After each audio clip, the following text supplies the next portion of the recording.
El zumbido agudo del teléfono interrumpió el silencio pesado de la oficina. Eran las 02:17 de la madrugada.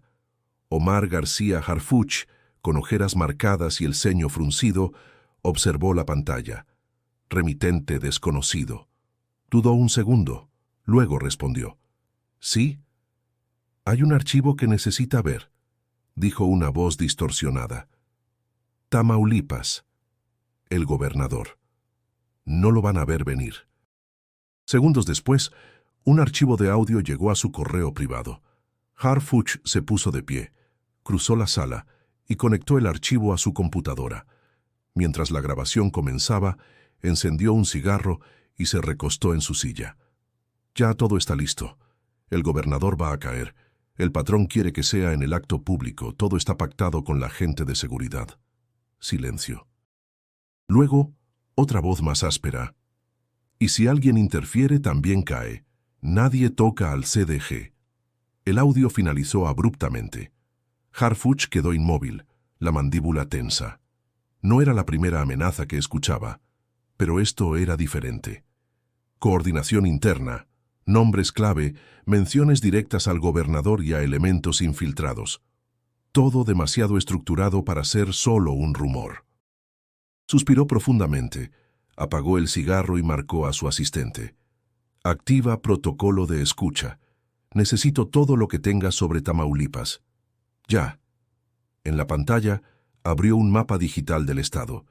Zonas calientes. Reynosa, Matamoros, Nuevo Laredo. Sabía que cada una tenía su propio infierno. Las noticias recientes hablaban de relativa calma, pero la calma en Tamaulipas siempre era sospechosa. Lo sabía desde que era niño, cuando Seupay lo llevaba a visitar ranchos cercanos a San Fernando. Ahora todo era diferente, más sombrío. Mientras los sistemas comenzaban a cargar datos, el rostro de Harfuch se endureció. La grabación no solo sugería un atentado, era una declaración de guerra. Una guerra cuidadosamente orquestada desde dentro. Miró el reloj. Las 02:33. Si el gobernador estaba realmente en peligro, cada segundo contaba. Pero aún más preocupante era la frase final. «Nadie toca al CDG». No solo hablaban con arrogancia, hablaban con poder. Poder que parecía protegido por estructuras mucho más altas. Su teléfono vibró de nuevo. Mensaje cifrado de la Inteligencia Nacional. «Confirmamos que el audio es auténtico». Fuente. Informante en Matamoros. Tragó saliva. Los informantes no solían durar mucho en Tamaulipas. Salió de su oficina con paso decidido. El viento de la madrugada le golpeó el rostro. Respiró hondo. El aire olía a polvo y a tensión. Allá afuera, algo se estaba gestando y no podía permitirse llegar tarde, porque cuando el silencio suena así, es porque algo está por explotar. Y mientras Harfuch escucha las primeras palabras de esa grabación, su rostro se tensa. Esto apenas comienza. ¿Ya estás suscrito al canal? No pierdas lo que viene. Lo que descubrió Harfuch nadie, absolutamente nadie, lo vio venir.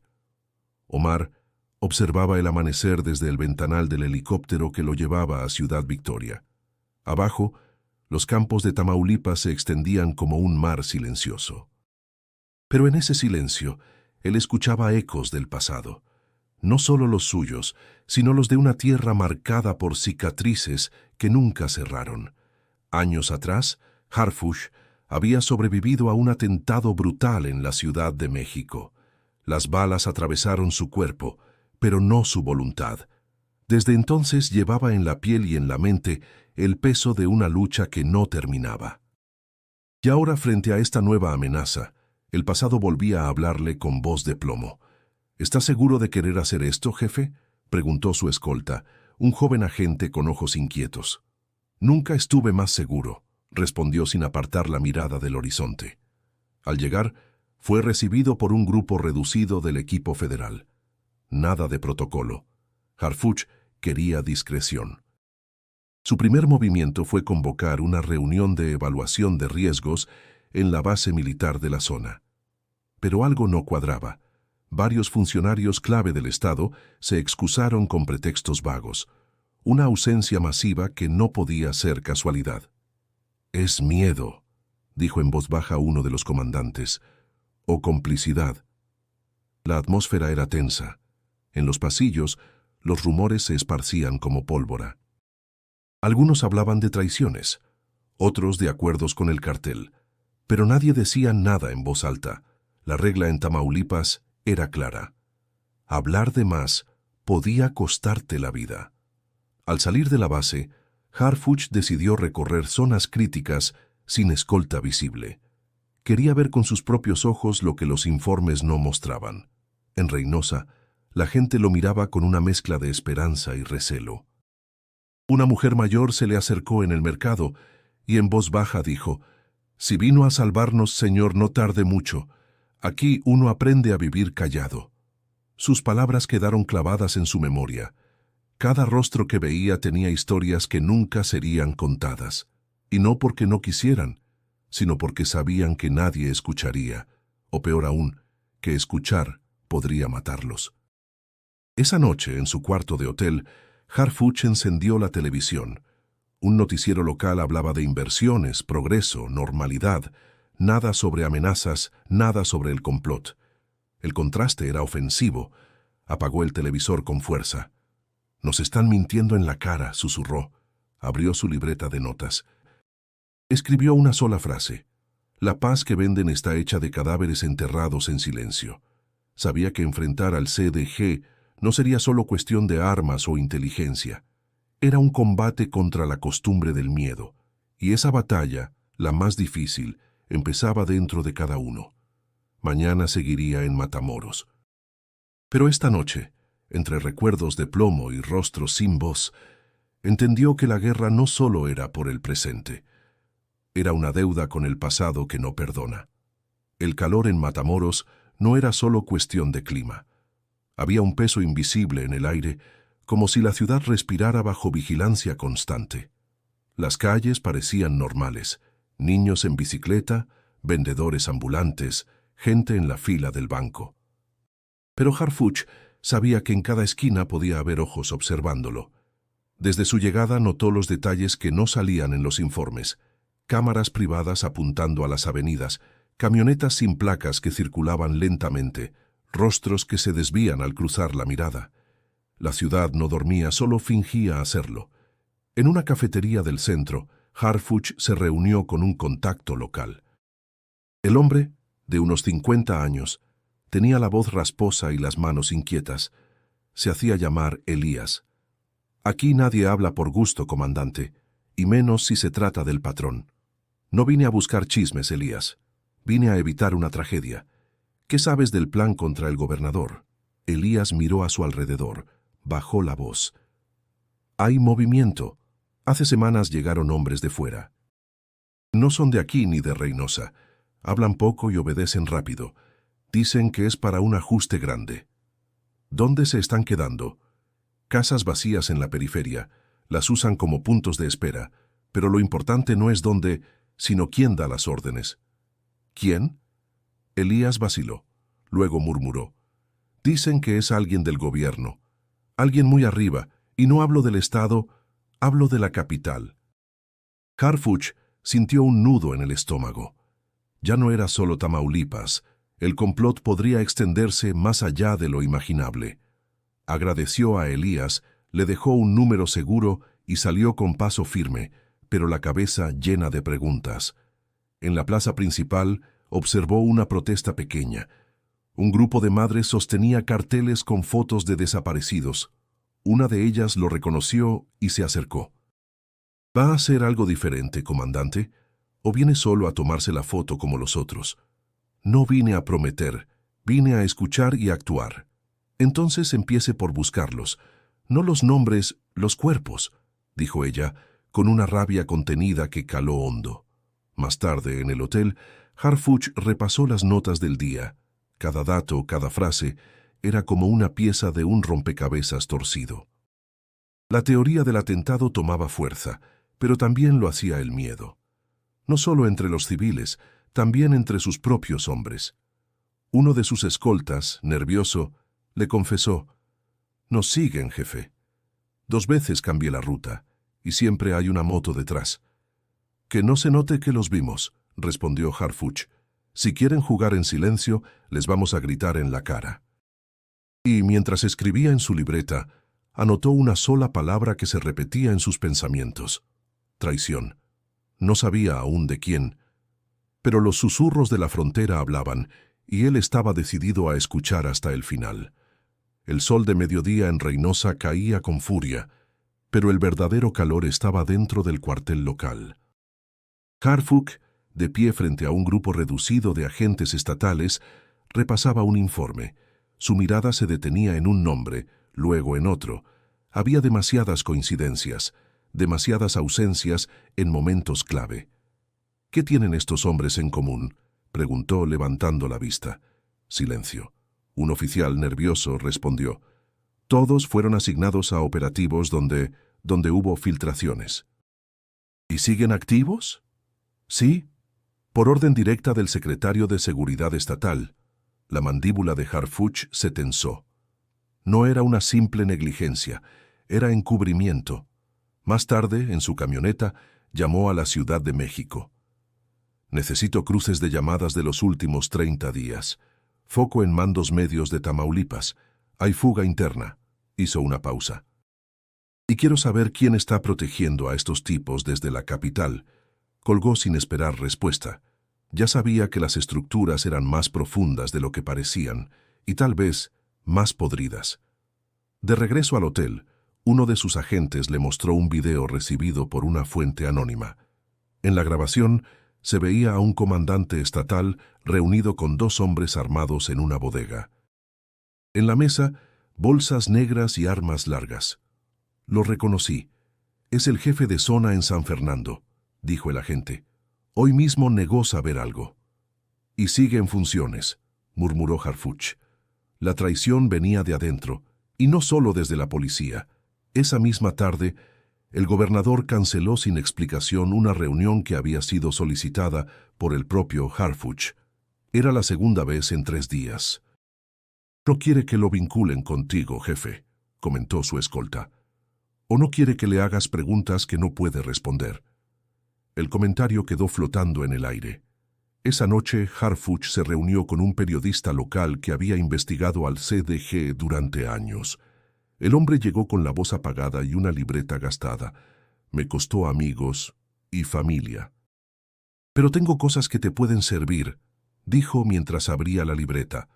«Fotografías, rutas, nombres y fechas». «¿Por qué ahora?», preguntó Harfuch. «Porque si tú caes, nadie más va a intentarlo, y yo ya no tengo nada que perder». Los documentos mostraban un patrón claro. Cada operativo fallido coincidía con cambios recientes en mandos operativos. La infiltración era sistemática.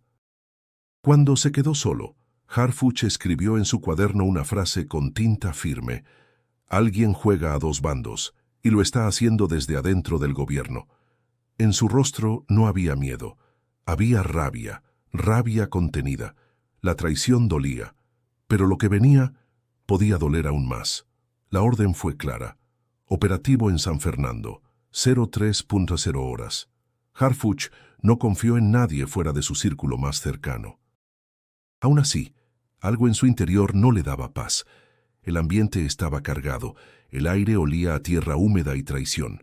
A las 02:40, 8 camionetas sin logos oficiales salieron de una base improvisada en la periferia. El objetivo, un rancho donde, según una fuente, se escondía una célula clave del CDG. La información era precisa: horarios, rutas, cantidad de hombres. Pero Harfuch ya había aprendido a desconfiar incluso de lo exacto. «Todos en silencio, revisen armas, radios, chalecos. Nadie dispara sin mi orden», dijo a través del intercomunicador. El camino era oscuro, sin postes, solo guiado por luces bajas. A medida que se acercaban, el silencio se volvía más denso. Demasiado. A las 03:08 llegaron. El rancho parecía vacío. No había perros. No había movimiento, ni una sombra. «Esto no está bien», murmuró uno de los oficiales. Avanzaron en formación. Puertas abiertas, estancias vacías, restos de comida caliente en la cocina. «Nos estaban esperando», dijo Harfuch, mirando el suelo. «Hace menos de una hora que se fueron». En uno de los cuartos encontraron una nota escrita a mano, clavada en la pared con un cuchillo oxidado. «Nos vemos pronto, comandante». Fue un golpe al estómago. Sabían que vendría, sabían el lugar, sabían la hora exacta. Alguien los había vendido. La tensión se transformó en frustración. Uno de los agentes lanzó su casco contra la pared. «Maldita sea, ¿cómo sabían?» «¿Por qué alguien aquí trabaja para ellos?», dijo Harfuch con frialdad. «Y no va a durar mucho escondido». De regreso al campamento, la noticia fue filtrada antes de que ellos hablaran. En cuestión de minutos, medios locales comenzaron a reportar un operativo fallido. Algunos titulares hablaban de negligencia y descoordinación. «No puede ser casualidad», dijo su asistente. «Hay alguien filtrando en tiempo real. Más de uno, y tienen poder», respondió Harfuch. Horas después intentó comunicarse con una periodista confiable en Ciudad Victoria. La llamada nunca se conectó. El mensaje fue interceptado. Supo entonces que incluso los canales seguros ya no lo eran. Esa madrugada, en la sala de conferencias del hotel, Harfuch reunió a su equipo. «Lo que pasó esta noche no es solo un fallo táctico. Es una advertencia. Nos están observando desde adentro. Y si no limpiamos nuestras filas, no llegaremos al final de la semana». Nadie dijo nada, pero los rostros eran de rabia, cansancio y miedo. La madrugada de San Fernando no dejó muertos ni disparos, pero fue más brutal que un tiroteo. Porque les robó algo más valioso que la información, la certeza de saber en quién confiar. Y mientras los medios callaban lo esencial, en las redes sociales comenzaban a circular videos grabados por ciudadanos, camionetas sospechosas, rutas bloqueadas, movimientos nocturnos. El pueblo sin quererlo empezaba a hablar. El cielo de Ciudad Victoria estaba cubierto de nubes pesadas cuando Harfuch se reunió con la Unidad de Ciberinteligencia Federal. En un sótano sin ventanas, 3 analistas trabajaban frente a múltiples pantallas. Uno de ellos, una mujer con lentes gruesos y rostro serio, se levantó al verlo entrar. «Tenemos algo, comandante», dijo sin rodeos. «No es solo una traición, es una red». Colocó una memoria USB sobre la mesa y abrió un archivo encriptado. En pantalla comenzaron a aparecer capturas de pantalla, registros de mensajes y rutas de transferencias. Harfuch observaba en silencio. «Estos son chats interceptados entre miembros del CDG y este número». La analista señaló un número con LADA de la Ciudad de México. «¿Quién es?» «Aún no lo tenemos confirmado. Pero tiene privilegios de red que indican acceso a plataformas gubernamentales. Lo más probable es que sea un funcionario activo, y no de bajo nivel». Harfuch sintió cómo se le erizaba la piel. ¿Qué decían los mensajes? La mujer tomó aire antes de responder. Coordinaban movimientos, alertaban sobre operativos. Y en uno de ellos, fechado 3 días antes del ataque fallido en San Fernando, dice: «No hay problema. Ya se canceló la reunión con el gobernador. Está controlado». El silencio en la sala se volvió espeso. Nadie quería ser el primero en decir lo que todos pensaban. «¿Filtraciones desde la capital?», preguntó finalmente uno de los agentes. «No son filtraciones», respondió Harfuch con voz baja pero firme. «Es complicidad». De inmediato ordenó un rastreo a fondo del número y sus vínculos. Sabía que cada segundo contaba y que esa evidencia, en las manos equivocadas, podía desaparecer. Esa tarde los datos comenzaron a filtrarse en redes sociales. Una cuenta anónima publicó parte de las capturas, sin contexto, pero con nombres visibles. La reacción fue inmediata. En foros locales comenzaron a circular rumores. En grupos comunitarios de WhatsApp, madres compartían la información con miedo, pero también con furia. «Ya no confiamos en nadie», escribió una usuaria, «pero al menos ahora sabemos por qué desaparecen y nadie investiga». Las redes se convirtieron en el nuevo noticiero. Mientras los medios oficiales guardaban silencio, Miles de ciudadanos compartían, comentaban y denunciaban. El hashtag Tamaulipas Despierta se volvió tendencia nacional. Harfuch, observando desde su oficina improvisada, comprendió que algo había cambiado. La gente no quería ser espectadora, querían ser parte de la verdad. Llamó al equipo. Prepárense. Si lo que encontramos es real, vamos a tocar nervios que nunca debieron tocarse, y ellos van a contraatacar. ¿Y si nos bloquean desde arriba?, preguntó uno de sus agentes. Entonces filtramos todo. Si ellos usan el silencio, nosotros vamos a usar la verdad. Cerró su cuaderno con fuerza. En la portada escribió una sola palabra en mayúsculas: justicia. La huella digital era clara. El problema ahora era seguirla, sin desaparecer en el camino. Las pruebas eran contundentes. Harfuch sostenía en sus manos el informe final del cruce de llamadas y transferencias electrónicas. Lo que había comenzado como sospecha, ahora era una red visible. Empresarios, operadores políticos, mandos medios y al menos 2 funcionarios federales vinculados directamente al CDG. La oficina improvisada en Ciudad Victoria se convirtió en centro de operaciones. Mapas, pantallas, carpetas y nombres tachados, uno tras otro. El rompecabezas tomaba forma, y lo que revelaba era más oscuro de lo que Harfuch había imaginado. «Este no es solo un complot contra el gobernador», dijo a su equipo. «Es una estructura paralela al Estado, un sistema de poder dentro del poder». Uno de los nombres en la lista llamó su atención. Felipe Guzmán Aguilar, director de licitaciones en obras públicas. Aparecía en múltiples llamadas, con un número ligado a un operador financiero del cartel. Además, sus empresas familiares habían recibido contratos millonarios el último año.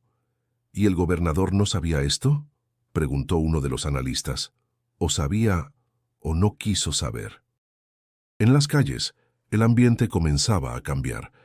En Ciudad Madero, un grupo de ciudadanos salió a protestar frente al Congreso local. No eran muchos, pero tenían pancartas con una exigencia clara: transparencia o renuncia. «Es la primera vez que veo algo así aquí», dijo un periodista local. «La gente ya no quiere callar». Esa misma tarde, en redes sociales, circularon videos de funcionarios bajando de vehículos oficiales en reuniones nocturnas con empresarios señalados. La rabia crecía, pero también lo hacía el riesgo. Harfuch recibió una advertencia anónima: «Detente, o tu nombre será el siguiente en la lista». No era la primera, pero ahora sonaba más cercana, más personal. «¿Va a parar, comandante?», le preguntó su escolta mientras ajustaban la ruta de seguridad. «No, ahora es cuando más vamos a avanzar». Pidió reforzar vigilancia en puntos estratégicos y preparó un informe reservado para el presidente. Sabía que muchas puertas iban a cerrarse en cuanto ese documento circulara, pero también sabía que había llegado el momento de forzar la verdad. Por la noche recibió una llamada inesperada. Era una empresaria de Tampico conocida por su discreción. «No me nombres, pero quiero que sepas algo. Muchos de los que están con ellos no lo hacen por dinero. Lo hacen porque tienen miedo, porque si no cooperan, desaparecen. ¿Usted ha sido amenazada?». «Más veces de las que puedo contar, pero si usted sigue, yo también seguiré». La conversación lo dejó en silencio. No todos los cómplices eran voluntarios.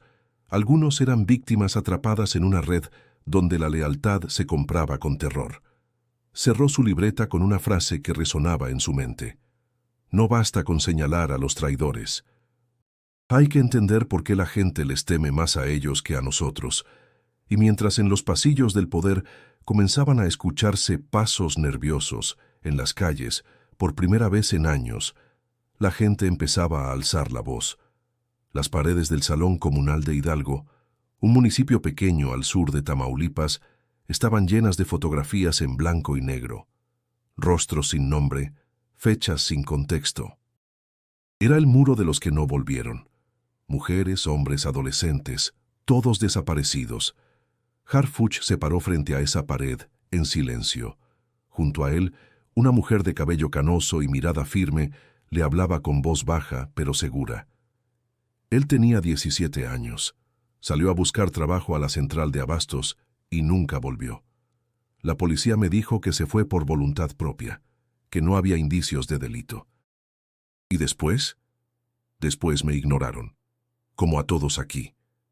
Alrededor de ella, una decena de madres asentía. No gritaban, no lloraban. Era un dolor seco, endurecido por años de indiferencia.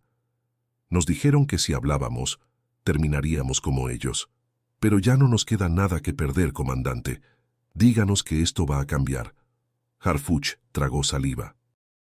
No era la primera vez que veía ese tipo de sufrimiento, pero cada historia era una herida nueva. No puedo prometer milagros, respondió, pero sí les prometo una cosa. Sus voces no van a quedar enterradas. En otra reunión, esta vez en un barrio de Reynosa, un joven tomó la palabra. Su voz era firme, pero contenía rabia. ¿Usted sabe lo que es que te detenga una patrulla y no sepas si te lleva la policía o los otros? Sí lo sé, dijo Harfuch sin titubeos. Y por eso estoy aquí. Entonces no se vaya como los demás. No nos deje con los muertos y con las excusas. Ese mismo día, una estación de radio local abrió los micrófonos a la ciudadanía. Lo que se escuchó fue una avalancha de verdades, testimonios, acusaciones, nombres. Mi primo desapareció después de ser detenido por policías estatales. A mi hijo lo obligaron a trabajar para ellos, si no, lo mataban. ¿Por qué nadie investiga a los alcaldes? ¿Acaso son intocables? La indignación se convirtió en eco, un eco que rebotaba en cada calle, en cada comunidad. Las redes sociales amplificaron el clamor. Videos caseros mostraban casas abandonadas, usadas por criminales, grabaciones de amenazas y hasta voces que nunca se habían atrevido a hablar. Harfuch reunió a su equipo. Ya no somos los únicos investigando. Ahora es el pueblo el que está buscando justicia, y eso no se puede detener. ¿Y si el gobierno intenta silenciar todo esto?, preguntó uno de sus analistas. Entonces serán ellos los que tengan que explicar por qué le tienen miedo a su propia gente. En su libreta escribió una frase dicha por una madre horas antes. No queremos venganza, solo queremos saber dónde están. El país entero comenzaba a escuchar, y cuando el pueblo habla, aunque sea con susurros, el poder tiembla. Eran las 4:12 de la madrugada, cuando Harfuch fue despertado por una llamada de su asistente personal. Comandante, algo grave. Filtraron documentos de nuestra investigación interna. Aparecieron en un foro privado, pero ya los están compartiendo en redes. Harfuch se incorporó de golpe. Su cuerpo reaccionaba con el instinto de quien ha estado demasiado tiempo en guerra. No era una simple filtración. Era una traición. Media hora después, las imágenes de pantallas comenzaron a circular por Twitter y Facebook. Nombres, fechas, direcciones. Los rostros de dos informantes aparecían sin censura. Uno de ellos, Elías. «¡Maldita sea!», gritó uno de los agentes. «¡Lo van a matar!». Harfuch no dijo nada. Solo tomó su teléfono y marcó el número de Elías. Nadie respondió. Intentó 2 veces más. Silencio. «Nos están atacando desde adentro. Alguien con acceso total», dijo con voz seca. Convocó una reunión inmediata con su círculo más cercano. La sala estaba tensa. Nadie hablaba. Las miradas se cruzaban con desconfianza. El ambiente se volvió denso, pesado como el plomo.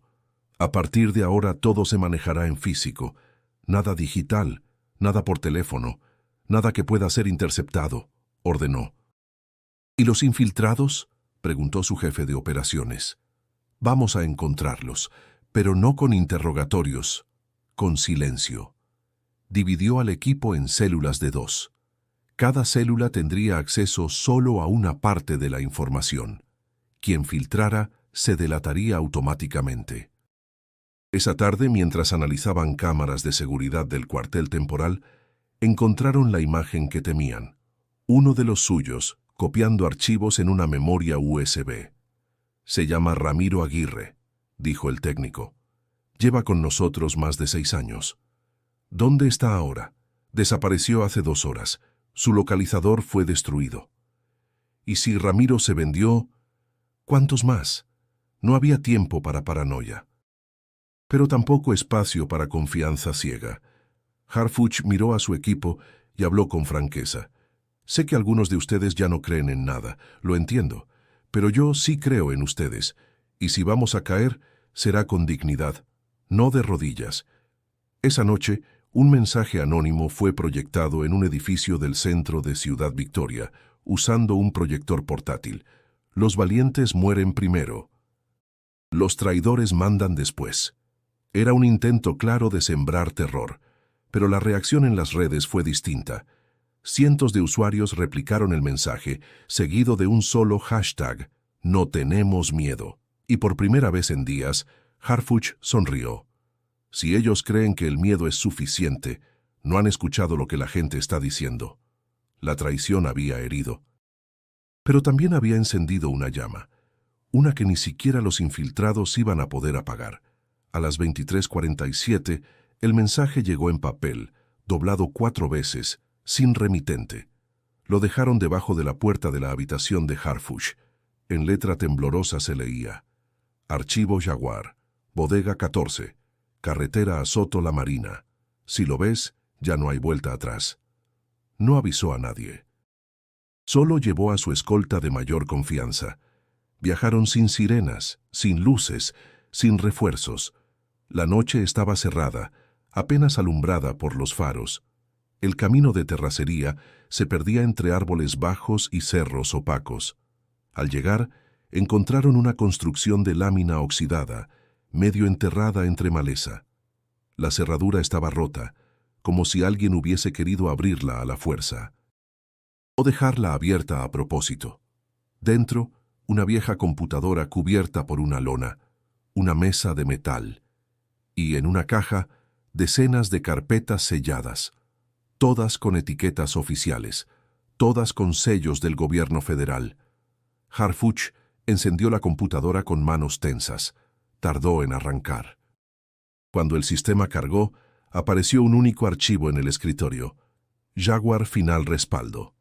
Al abrirlo encontró un catálogo de documentos clasificados: contratos, videollamadas grabadas, correos entre altos funcionarios, empresarios y líderes del cartel. No eran solo conversaciones, eran instrucciones, pactos, protección mutua. Incluso fechas específicas donde se ordenaba limpiar rutas para cargamentos. Uno de los documentos más impactantes era un memorándum firmado por un subsecretario federal. Garantizar silencio en Tamaulipas, controlar medios, evitar escándalo. El peso del descubrimiento cayó como plomo. Harfuch sintió un vacío en el estómago. Siempre había sospechado, ahora lo veía con sus propios ojos. Esto es dinamita política, dijo su escolta con la voz temblando. No, esto es una sentencia de muerte, respondió Harfuch, para todos los que aparezcan aquí, y para mí, si me equivoco con el próximo paso. Decidió no sacar nada del lugar, tomó fotos de todo, escaneó los archivos al instante y los guardó en una unidad especial, sellada con encriptación de 3 capas. Cuando salieron de la bodega, ya eran las 03:12. El aire olía a tierra húmeda y a peligro. Harfuch sabía que alguien más debía estar enterado de esa entrega. Aquello no había sido casualidad. Alguien desde dentro también quería que esto saliera a la luz, pero no podía hacerlo por sí mismo. De regreso al cuartel, su celular vibró. Era un mensaje encriptado. Si lo haces público, prepárate. No todos los traidores están en Tamaulipas. No respondió. Miró a su escolta y dijo con voz firme: a partir de hoy, duplicamos la seguridad. Nadie entra, nadie sale, sin mi autorización directa. Y que el equipo se prepare. Esto es más grande de lo que imaginábamos. La noche ya no era solo una sombra. Era el telón de un teatro donde todos los actores jugaban su papel. Y donde el libreto había sido escrito en sangre. La sala de reuniones del Palacio Nacional era amplia, fría y casi vacía. A las 06:45, Harfuch entró escoltado por 2 agentes de máxima confianza. No llevaba uniforme, solo una carpeta negra en la mano y el rostro endurecido. Frente a él 3 hombres lo esperaban: el secretario de Gobernación, el titular de la Defensa y, en el centro, el presidente. «Tienes 5 minutos», dijo el presidente sin levantar la vista. Harfuch colocó la carpeta sobre la mesa, abrió las primeras hojas: contratos con firmas reales, registros de transferencias a cuentas en paraísos fiscales, fotografías, audios transcritos. «No vine a pedir permiso, vine a informar que esto va a salir a la luz». El secretario de Gobernación lo miró con una mezcla de molestia y miedo. «¿Estás consciente de lo que implica filtrar esto? Harías caer no solo a funcionarios, tumbarías estructuras completas». «Entonces que caigan», respondió sin titubear. «Porque si no caen ahora, la gente los va a derribar después. Y eso será mucho más violento». El silencio en la sala se volvió insoportable. El presidente alzó la vista por fin. Lo miró directo a los ojos. «¿Qué quieres?» «Protección para mi equipo, acceso directo a medios nacionales y 0 interferencia». «¿Y si te digo que no?» Harfuch se inclinó ligeramente hacia adelante. «Entonces, señor presidente, entenderé que usted también está comprometido». La tensión era palpable. El titular de la Defensa intentó intervenir. «Podemos investigar internamente, controlar la narrativa, minimizar daños». «Ya no se puede controlar nada», interrumpió Harfuch. «Hay cientos de personas grabando, compartiendo, exigiendo. Esto no es una filtración, es una rebelión». El presidente cerró la carpeta, la empujó hacia el centro de la mesa y dijo con voz baja: «Tienes 72 horas. Después de eso, no puedo garantizar nada». Harfuch asintió. No esperaba más, ni menos. Salió del palacio sin decir palabra. Afuera, la ciudad seguía su curso: vendedores, tráfico, oficinistas con prisa. Nadie sabía lo que acababa de pasar, pero pronto lo sabrían. Esa tarde, al regresar a Tamaulipas, fue recibido con miradas nerviosas. 2 medios internacionales ya estaban en camino. El rumor había corrido. Dentro del propio gobierno, había quien quería usar la información para negociar, para limpiar su nombre, para salvarse. Uno de sus analistas lo abordó. «Jefe, nos llegó otro mensaje anónimo. El gobernador sabe que lo van a exponer y no va a caer solo. Entonces que empiece a empujar, porque nosotros ya no vamos a parar». Esa noche, el equipo preparó una transmisión digital encriptada. Los documentos serían liberados por bloques, cada entrega acompañada de testimonios, imágenes, rutas. Imposible de ocultar, imposible de negar. Y mientras el país dormía, Harfuch se preparaba para la tormenta. Porque una vez que se cruza la línea, ya no hay forma de volver atrás. La transmisión comenzó a las 19:00 horas, tiempo del centro de México. No hubo presentador, no hubo introducción. Solo un fondo negro y un texto claro. Esto no es una denuncia, es una prueba. El primer bloque de documentos apareció en pantalla. Nombres, fechas, videos, audios, todo validado por expertos en integridad digital. En cuestión de minutos, la transmisión fue replicada por medios independientes, luego por canales internacionales. Las redes colapsaron. El hashtag Archivo Jaguar se volvió tendencia mundial. Harfuch observaba desde el centro de operaciones. La sala estaba en silencio absoluto, apenas interrumpido por los teléfonos vibrando sin parar. CNN, Al Jazeera, BBC, todos están pidiendo entrevistas, dijo uno de los analistas.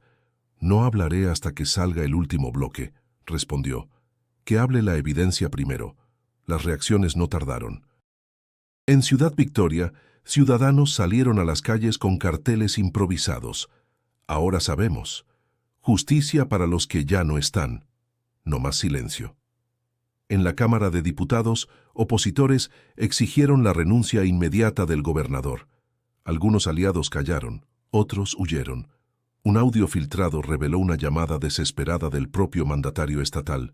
«Controlen eso ya». No entienden que si cae esto, caemos todos. Mientras tanto, el segundo bloque de información revelaba vínculos con bancos internacionales, compras infladas en contratos de obra pública y pagos directos a jefes regionales del CDG. El nivel de detalle era quirúrgico. No había margen para excusas. A las 21:03, el gobernador apareció en televisión estatal. Vestía de traje, sudaba visiblemente, los ojos rojos de rabia o insomnio. Esta es una guerra sucia, un montaje orquestado por intereses que quieren destruir al Estado. Pero nadie le creyó. Minutos después, un grupo de ciudadanos lo confrontó a la salida del Palacio de Gobierno. No hubo violencia, solo una frase coreada por decenas de voces. El pueblo ya habló. Y no tiene miedo. En redes sociales, las cuentas oficiales de dependencias estatales intentaron desmentir las pruebas. Fracasaron. Los videos seguían allí, multiplicándose, reapareciendo cada vez que intentaban borrarlos. Un periodista le preguntó a Harfuch por mensaje, ¿por qué hacerlo así? ¿Por qué no confiar en las instituciones? Su respuesta fue breve, porque las instituciones estaban del lado del enemigo. A las 23:00 se liberó el tercer bloque.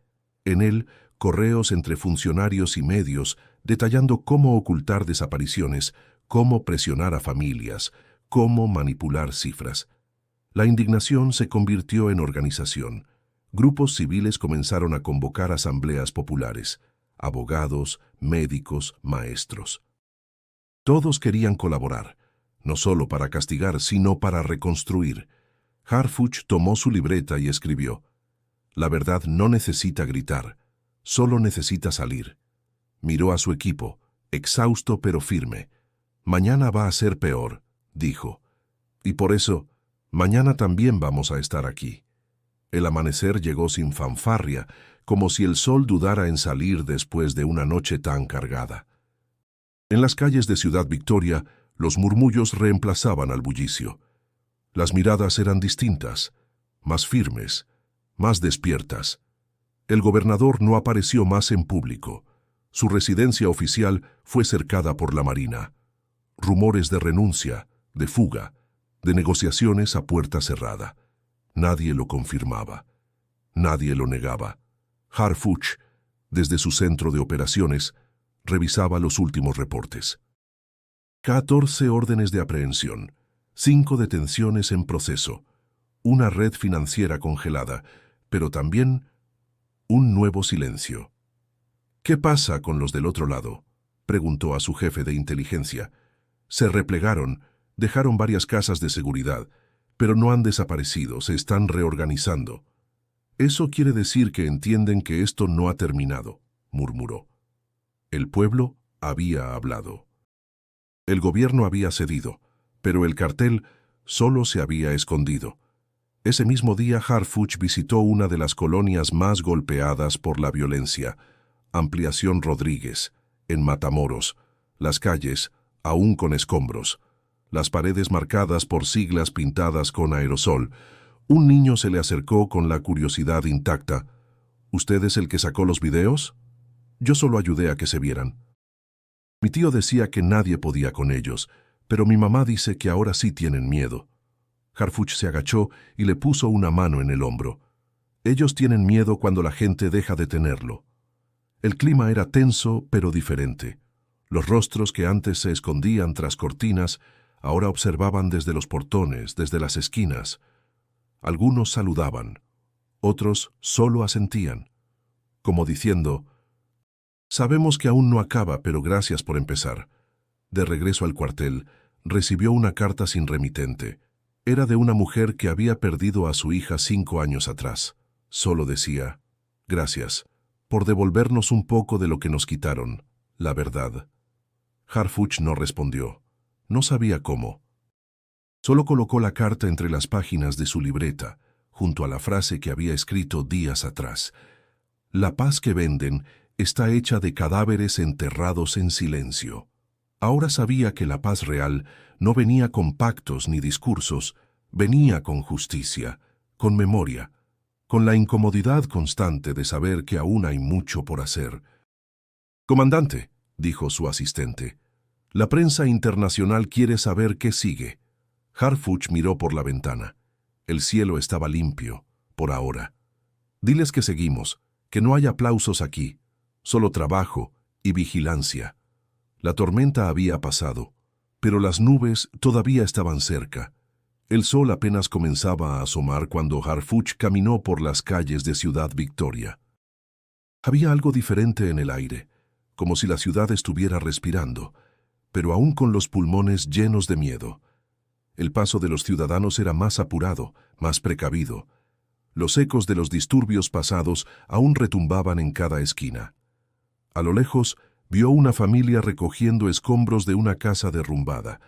Eran los restos de lo que había sido un mercado en el corazón de la ciudad. Harfuch se acercó. «¿Está todo bien?», preguntó con voz suave. La mujer, de unos 40 años, le miró sin sorpresa, como si ya estuviera acostumbrada a la presencia de la policía. Sus ojos, llenos de tristeza, se encontraron con los de él. «Lo bueno es que estamos vivos, pero eso ya no basta», dijo con una sonrisa que no alcanzaba a ocultar la amargura. «¿Qué hacemos con los muertos?». «¿Cómo los regresamos?». Harfuch no supo qué responder. Simplemente asintió y caminó unos pasos más. En el camino hacia el cuartel, recibió un mensaje encriptado. Era un video que mostraba a un joven siendo arrestado por agentes federales. Su rostro era familiar. Había sido uno de los informantes clave, un joven que había ofrecido pruebas de corrupción dentro de las fuerzas de seguridad. «¿Por qué no me avisaron?», preguntó a su equipo. «Lo intentamos, jefe, pero se nos adelantaron.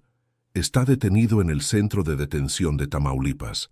Mueve cielo y tierra. Este es uno de los nuestros. Si lo tocan, vamos a hacer ruido». El sentimiento de traición era palpable. Aunque la justicia parecía estar avanzando, las viejas estructuras seguían operando con impunidad. La corrupción no se erradica de un día para otro. En la sede de inteligencia, los informes seguían llegando. La lista de funcionarios corruptos crecía, pero también lo hacía el número de amenazas. El juego ya no se trataba solo de descubrir la verdad. Era una cuestión de supervivencia. «Jefe, lo que encontramos en los archivos es más grande de lo que pensábamos», dijo uno de los analistas, mostrándole una gráfica. «Hay nombres que no habíamos considerado, vínculos más cercanos con personas del gobierno federal». Harfuch observó la pantalla. Su mente trabajaba a 1000 por hora. Sabía que cada movimiento podría ser su último. En la política mexicana, la lealtad era tan volátil como la arena. Entonces, más que nunca, necesitamos ser precisos. Nada de errores. Esta es la última oportunidad. A lo lejos, escuchó el sonido de sirenas. La operación en Tamaulipas estaba alcanzando su punto máximo. Era hora de hacer que el sistema pagara por sus heridas. Pero también, en el proceso, Harfuch sabía que las suyas propias se abrirían más. La línea entre el bien y el mal ya no estaba clara. La guerra se libraba en cada decisión, en cada palabra. De regreso en el cuartel, Harfuch dejó caer su chaqueta sobre la silla. Se sentó, se recostó brevemente y observó la ciudad a través de la ventana. No había paz, había sobrevivencia. Y mientras Tamaulipas se recuperaba lentamente, él sentía que la herida no se cerraría jamás. La madrugada caía densa sobre Ciudad Mante, cuando un mensaje anónimo llegó al buzón cifrado de la unidad de inteligencia. No venía de Tamaulipas, sino de Michoacán. El remitente desconocido, el contenido alarmante. Nuevo grupo emergente, nombre clave, Sombra del Norte. Reclutamiento activo en zonas desmovilizadas por el operativo Jaguar. Financiación no confirmada. Posible vínculo con antiguos aliados del CDG en el Bajío. Harfuch leyó el mensaje 3 veces. Su expresión impenetrable. La guerra apenas se había enfriado, y ya algo nuevo estaba naciendo de las cenizas. «¿Qué es esto?», preguntó su jefe de inteligencia. «Es el vacío que dejamos». «¿Dónde cae un monstruo, otro intenta crecer?», respondió Harfuch en voz baja.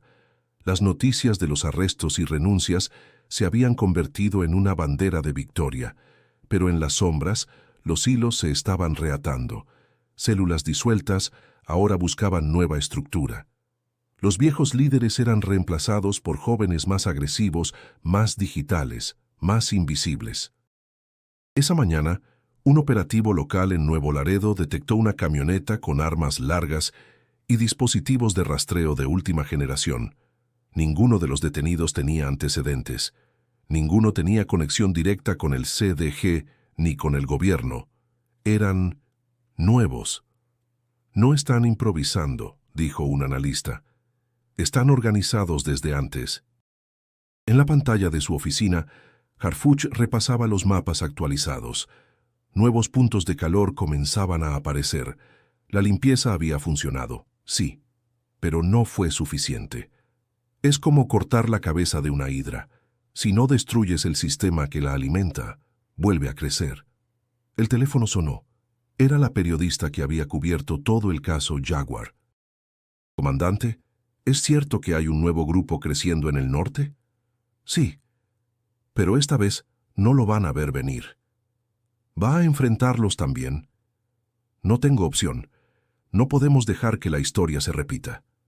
Colgó. Cerró su libreta. Respiró hondo. En su escritorio, una carta sin firma esperaba desde temprano. La abrió lentamente. «Gracias por no callar. Pero tenga cuidado, comandante. Esta guerra no se gana con pruebas, sino con resistencia». Y lo entendió. Las pruebas pueden encender la verdad, pero la resistencia es lo único que mantiene viva la esperanza. Esa noche, Harfuch convocó a su equipo una última vez. La operación Jaguar terminó, pero la misión no. Lo que hicimos fue histórico, pero lo que viene será aún más duro. Ustedes deciden si siguen. Yo no voy a parar. Uno por uno los agentes asintieron. Al salir del cuartel, Harfuch miró al cielo. El amanecer estaba lejos, pero ya no lo temía, porque ahora sabía que incluso en la oscuridad hay quienes eligen seguir caminando. Y si esta historia te estremeció, no olvides suscribirte, porque lo que viene nadie lo espera.